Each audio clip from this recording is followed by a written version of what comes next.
Being a pharaoh sounds amazing in history books.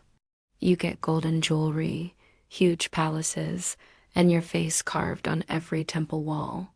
People bow when you pass, and you're called a god. Not like a god, a real one. The living child of the sun. It sounds like the best job in the world, Dot, but here's the truth. It was exhausting. Let's start with the crown. That famous headpiece everyone talks about? The one with the golden cobra and blue stripes? Yeah, it wasn't just for fashion. It was heavy, like really heavy. Imagine wearing a metal hat in the middle of the desert while the sun tries to melt your skin. And you couldn't take it off just because you were sweating. That crown was a symbol. If you looked tired, people thought the gods were angry. Remember, pressure, right? And that was just the start, Dot. As Pharaoh, you were expected to know everything. If the Nile River flooded too much, it was your fault. If it didn't flood at all, also your fault. If there was a drought, a disease, or a bad harvest, guess who everyone blamed? You. And no, you couldn't just say, it's nature. Because nature was also under your control. At least that's what they believed. You had to wake up early every day to attend meetings with priests, generals, and advisors.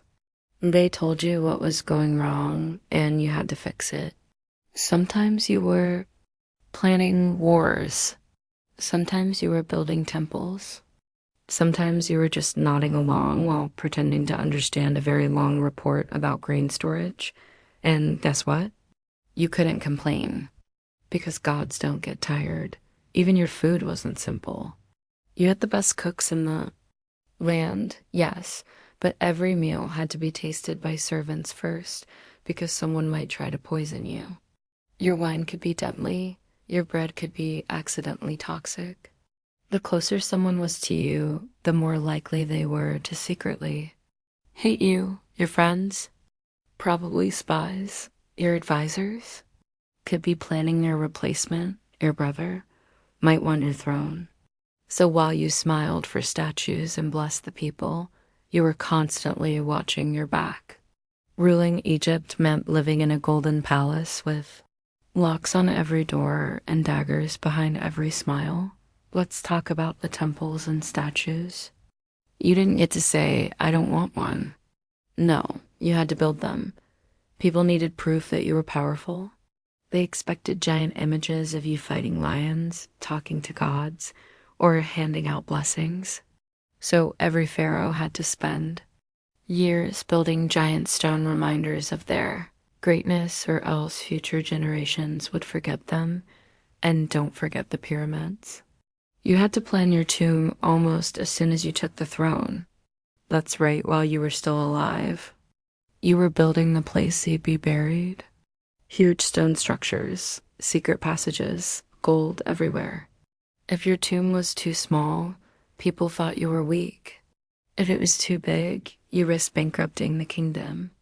No matter what, it was never perfect. The truth is, pharaohs didn't live long, relaxing lives.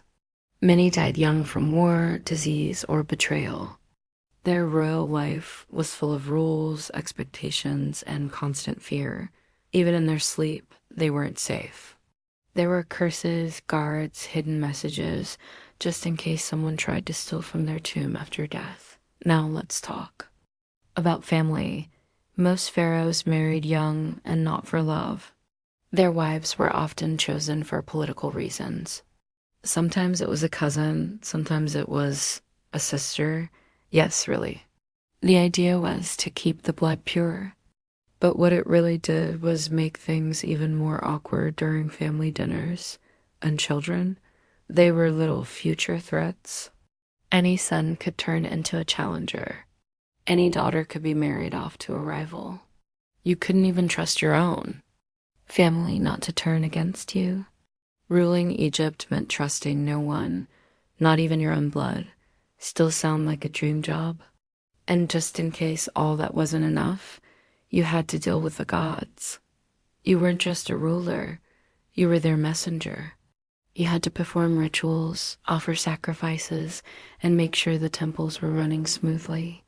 If you missed a single ritual or if a priest didn't like you, people would say you had lost divine favor. That was basically ancient Egypt's way of saying you're fired. So while your face was carved into walls with a big smile and perfect posture, the real pharaoh behind that image was tired, suspicious, overworked, and maybe a little terrified. Not exactly the life of a powerful, peaceful god king. Being pharaoh wasn't about enjoying life. It was about surviving it with a crown that dug into your forehead, robes that never stayed clean, and a kingdom that blamed you for every mosquito bite. In short, you weren't just a ruler. You were a walking, sweating, paranoid symbol of perfection until the day you dropped dead. Then people built you a huge tomb, filled it with gold, and said nice things about how powerful you had been, but only after you were gone. Let's say you become the pharaoh of Egypt. You sit on a golden throne, everyone calls you a god, and you rule one of the greatest civilizations on Earth. Sounds amazing, right? But there's one small catch. You're expected to marry your sister. No, that's not a joke. In ancient Egypt, pharaohs often married their sisters, half-sisters, or other close family members. And no, it wasn't because they couldn't find anyone else. It was actually on purpose. You see, Egyptians believed that the royal family was special, not just powerful, divine. They thought pharaohs were children of the gods. So to keep that divine blood pure, they avoided marrying outsiders. Instead, they kept it all in the family. This idea didn't come from nowhere. The Egyptian gods themselves were often shown as marrying their siblings, Isis and Osiris, brother and sister. So if it was good enough for the gods, it must be good enough for pharaohs too. At least that's what they thought. But let's step back for a second. Imagine being told that your future queen is the same girl you shared toys with, who stole your snacks, and who once told your nanny you broke a vase. Now she's your wife. You don't get to choose. You don't get to say no. It's all part of the plan. And forget about marrying for love. These royal marriages weren't about feelings. They were about power. Who you married could make or break your rule. Sometimes it was your sister because your advisors thought that was the safest choice. Other times, it was a cousin or niece because someone needed to keep the royal title within the family. Your marriage was more like a business contract than a relationship. It kept the throne in the right hands, and it kept other noble families from getting too close. You couldn't risk giving outsiders a chance to claim your crown. So royal weddings in ancient Egypt weren't sweet love stories. They were more like chess moves. Everyone had a reason. Everyone had a goal. And no one asked how you felt about it. Now imagine the dinner table. You sit down to eat with your new queen. She's wearing the crown of Egypt's most powerful woman. She also remembers the time you cried because you lost a game as kids. Maybe she even reminds you, remember when you fell into the pond and blamed me? She says, smiling, and you just nod because that's your wife now. Of course, not every pharaoh had only one wife. Many had multiple. There was usually a great royal wife who had the highest status, and then there were secondary wives and concubines. But guess what? Even among the other wives, some were still family. It wasn't just one odd match, it was often the whole marriage system. Let's also talk about the health risks.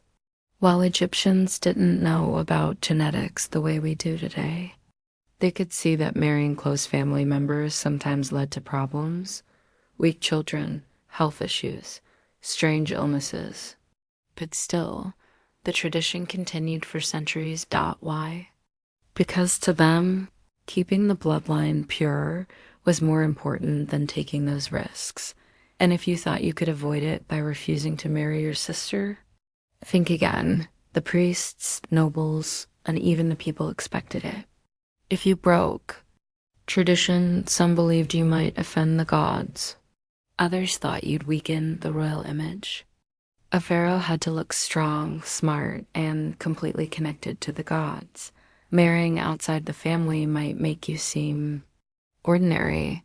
Some famous pharaohs followed this rule. Tutankhamun, for example, likely married his half-sister. His family line was full of close relative marriages. And guess what?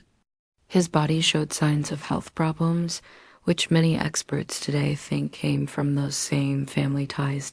So, while history remembers these royal couples as powerful and elegant, the real story was often much more complicated and honestly kind of awkward. Imagine the wedding day. The music plays, the dancers perform, and the crowds cheer. But deep down, you're standing next to someone you grew up with in the same palace, someone who already knows all your secrets. It's not exactly the romance people dream about. Still, in the eyes of ancient Egypt, you were fulfilling your duty. You were showing loyalty to tradition, to the gods, and to the throne. And that mattered more than personal happiness. Over time, this practice shaped Egypt's royal history. It helped keep power in one place, but it also created problems. Conflicts over the throne, rivalries between children, confusion about who had the right to rule. And when rulers were both brothers and husbands to their queens, politics got even more tangled. If you think modern families are complicated, ancient Egypt takes the crown. So yes, being pharaoh meant you had everything: gold, fame, power, temples, and your name, but it also meant giving up normal choices, even the choice of who to love. And that's why being pharaoh, even with all its glory, could be incredibly uncomfortable. Because at the end of the day, no amount of gold makes it easier. To say I do to your sister Dot as pharaoh, you ruled E. You look at your son across the table. He's smiling, polite, respectful, but behind his eyes is that excitement. Or something darker. You sip slowly, you eat carefully, and when the meal is over, you go to bed with a question in your heart. Will I wake up tomorrow? That was life as pharaoh. A life full of gold and fear. And while strangers might threaten you from outside the kingdom, the real danger often sat beside you at dinner. Some pharaohs tried to protect themselves by giving their children high positions early. They made their sons generals, priests, or co-rulers. It was a way of saying, look, I trust you. But even that wasn't a perfect plan, because once a prince tasted power, he often wanted more, and he didn't want to wait. There were also queens who wanted their sons to become pharaoh their sons, not the sons of the other wives. And so palace politics became a quiet battle between royal women, each pushing for her own child to rise. The result? Poisoned loyalties, hidden traps, silent enemies. And even if a pharaoh died naturally, the problems didn't end. If he hadn't named a clear heir, civil war could break out. Brothers fighting brothers, cousins claiming the crown, soldiers choosing sides. Egypt itself could break apart, all because of a royal family feud. This is why some rulers were buried far from the capital, not just for peace, but for protection. They wanted their tombs hidden, safe from angry heirs who might try to erase their memory. Because in ancient Egypt, being forgotten was worse than death. Even after death, a jealous heir could order your name scraped off temple walls, your statues destroyed, your legacy erased. It was called damnatio memoria, the destruction of memory. And it meant your soul could never rest. So yes, you were the king, the god on earth, the most powerful man in the land, but you still had to look over your shoulder at your own son. In the end, being pharaoh didn't mean you lived in peace. It meant you lived on edge. Even inside your own family, trust was a luxury because power makes people hungry. And in the royal palace, everyone wanted a taste, even your children. Today, the pyramids of Egypt are seen as wonders of the world, beautiful, mysterious, and majestic. Tourists travel from far away to take photos and admire the ancient architecture. But back when they were being built, they weren't magical symbols of greatness. They were headaches. Massive, expensive, time-consuming headaches, let's say. You just became pharaoh. Congratulations. You got the crown, the throne, and a kingdom to rule. But before you enjoy your new life, there's something important to do. You have to start planning your tomb. That's right. The moment you take power, everyone expects you to begin building your pyramid. Why? Because pharaohs believed in the afterlife, and the journey to that next world required more than just prayers. It required a giant stone triangle filled with treasure, food, clothes, beds, art, and anything else you might need after death. So while ruling the living, you also had to think about your future as a mummy, and building a pyramid, that wasn't easy. Or cheap. First, you needed a location, somewhere close to the Nile, but not too close. You didn't want floods ruining your resting place. The land had to be sacred, strong enough to hold thousands of tons of stone, and far enough from the city to avoid noise, but close enough for your workers to reach. Then came the design. You couldn't just build a small box and call it a day. You were pharaoh. Your pyramid had to be bigger than the last guy's, taller, wider, more impressive. That meant more stone, more workers, more money. And who paid for all this? You did. Of course, not out of your personal wallet, but the kingdom's. Wealth, gold from taxes, crops from farmers, labor from villages, was now partly going into your personal burial site. Imagine running a country while also spending half your resources on your future grave.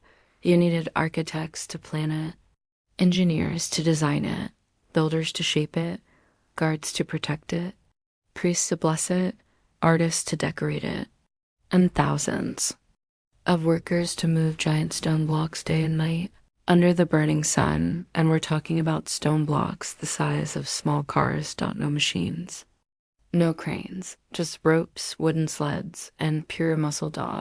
Then came the treasures. You couldn't be buried with just a few items. You needed gold jewelry, fine clothes, perfumes, weapons, statues, and anything else that proved your greatness. All of it had to be made, polished, and carefully packed inside. And don't forget the traps. Yes, traps, because tomb robbers were a real problem. Everyone knew the pyramids were filled with valuable items. So while planning your resting place, you also had to design secret tunnels, fake chambers, hidden doors, and maybe even some curses just in case someone tried to break in.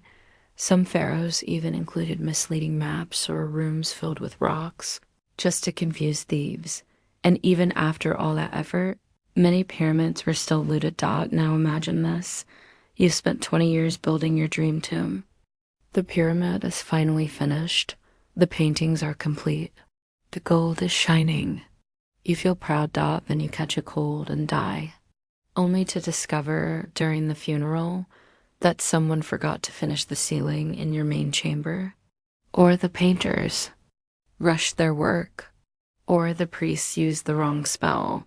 Congratulations, you just spent half your reign and a huge part of Egypt's resources for a half-baked afterlife home.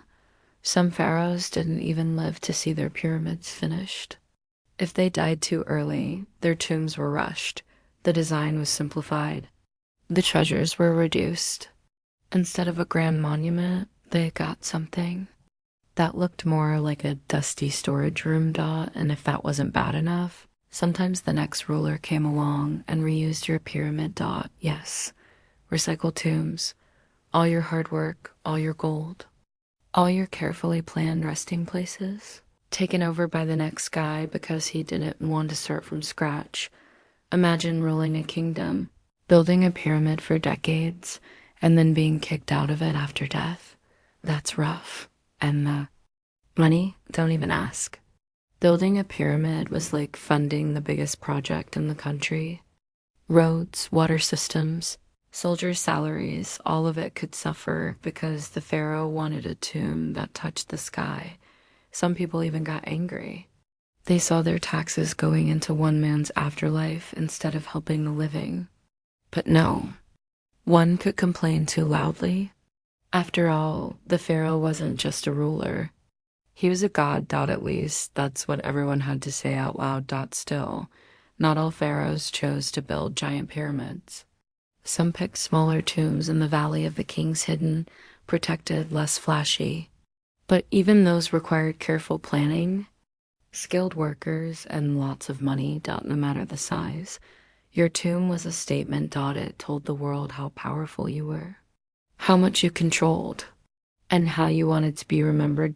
Because in ancient Egypt, being forgotten was the worst thing that could happen. If no one spoke your name after death, your soul could not live on in the afterlife. So your pyramid wasn't just a grave. It was your ticket to eternity. That's why some pharaohs went overboard. They wanted to be remembered forever. So they built taller pyramids, added more gold, wrote longer texts, and filled their tombs with everything from games to boats. Yes, full-size boats. But in the end, even the biggest pyramid couldn't protect you from time, wind, sand, robbers, and changing. Rulers all chipped away at your masterpiece. Today, we admire what's left. But back then, your pyramid was a money pit. A stressful, expensive, never-ending project. All for a man who wouldn't even get to enjoy it while alive. Most people think that after death, life slows down. You rest. You sleep, maybe float on a cloud. But if you were an ancient Egyptian pharaoh, death wasn't the end of the journey. It was the start of the biggest, strangest adventure of your life. And yes, you had homework, a lot of it. Let's start with the basics. In ancient Egypt, people believed in the afterlife, that you couldn't just go there. You had to earn your place. You had to prove you were worthy. It wasn't about relaxing, it was a full-blown test. A spiritual exam with rules, obstacles, and terrifying creatures. And if you failed, well, let's just say you didn't get a second chance. That's where the Book of the Dead came in. Despite its spooky name, it wasn't a horror story. It was more like a guidebook, a step-by-step manual filled with spells, prayers, and instructions to help your soul navigate the afterlife. Think of it as the world's oldest travel guide. Except instead of telling you where to eat, it told you how to survive a snake-headed guard with flaming eyes. Now remember, you were already dead. Been wrapped in bandages, placed in a golden coffin, and sealed in a fancy tomb. But while your body stayed behind, your soul had work to do. The journey started in the underworld, also called the Duat, and the Duat was no peaceful place. It was a mysterious realm full of rivers, fire lakes, dark tunnels, and gates guarded by creatures with names no one could pronounce. You had to pass through all of it to reach the Field of Reeds, the Egyptian version of paradise. But nothing came easy. First, you had to remember your spells, the ones you studied in the Book of the Dead. These weren't magic tricks, they were passwords. If you forgot them, the guardians of the underworld could stop you, or worse, eat you. Some spells were for opening doors. Others were for calming angry spirits. One spell was even just for keeping your heart from speaking out loud. Yes, really. Egyptians believed your heart could speak the truth about your life, and sometimes you didn't want it to talk too much. And then came the biggest test of all. The weighing of the heart. This wasn't just a story. It was the key moment in your afterlife. In front of a group of gods, your heart would be placed on one side of a scale. On the other side, a feather, not just any feather. This was the feather of Maat, the goddess of truth and justice. If your heart was lighter than the feather, congratulations, you passed. You were pure, honest, and ready to move on. But if your heart was heavier, filled with lies, cruelty, or guilt, then you were in trouble. Waiting nearby was Ammit, a monster. with the head of a crocodile, the body of a lion, and the legs of a hippo. Ammit didn't give second chances. If you failed the test, she would eat your heart, and that was it. No afterlife. No peaceful rest. Just total destruction, and you thought your final exams in school were bad. Now, as Pharaoh, you were expected to know all of this, yet the best priests, the most detailed books, the finest tomb decorations, covered with every spell and picture to help you prepare. Still, even with all that help, the pressure was real. Imagine ruling a kingdom, surviving, betrayal, building a pyramid, and then finding out your eternal happiness depends on whether your soul can remember a spell from chapter 9-7. And if you did make it past the gates and guardians, there were more tasks. You had to name every god you passed. And the Egyptians had dozens. You had to say the right words to avoid getting your head chopped off by a sword-wielding baboon. You had to sail a boat across a dark river without falling into the water, which might be filled with burning snakes. And of course, you had to not panic. That part was important. Some pharaohs tried to prepare extra. They filled their tombs with statues called Ashaptis, tiny servants made of stone or clay. These little helpers were supposed to come to life in the afterlife and do chores for you. Farming, cooking, rowing boats. Basically, your after-death support team. But even they couldn't help if your soul failed the heart test. The truth is, being a pharaoh didn't guarantee a good afterlife. You could have ruled well, built temples, honored the gods, but if you messed up in the spiritual journey, none of it mattered. You could end up erased, forgotten, or worse, eaten by Ammit and lost forever. That's why so much effort went into preparing for death. Not because pharaohs were scared, but because they were serious about eternity. Your tomb was your first step. Your coffin was your boat. Your name had to be written everywhere so that people would remember you and keep your soul alive. In fact, forgetting a pharaoh's name was one of the worst insults in ancient Egypt. If no one spoke your name, your spirit faded. That's why pharaohs covered walls with carvings, statues, and long lists of their achievements. Even in death, they were still trying to look impressive, and here's the twist. After all that work, all those spells, all that planning, you were still just hoping it worked. No one really knew for sure what happened after death.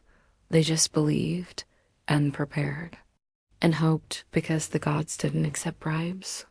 And the underworld didn't care how shiny your crown had been in the end. Death wasn't rest for a pharaoh. It was one more challenge, one more performance, one more journey to prove your worth. And only then, after passing all the tests, sailing all the rivers, answering all the questions, only then did you get peace, a quiet field, a gentle breeze, a home where your soul could finally breathe. But you had to earn it first. Even in the afterlife, nothing came easy.